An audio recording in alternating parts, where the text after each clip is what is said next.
Halo Wakenya, habari zenu?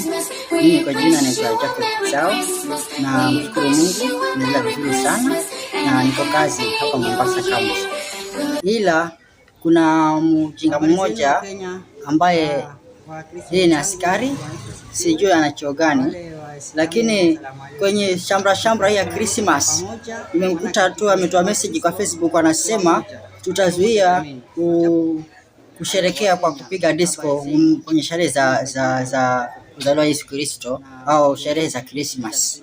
Sasa mimi nauliza tu kitu kimoja, ni wapi kwenye katiba ama kwenye sheria ilisema wakati wa Christmas kuzaliwa kwa Yesu Kristo hakuna sherehe za kufanya muziki wa kupiga?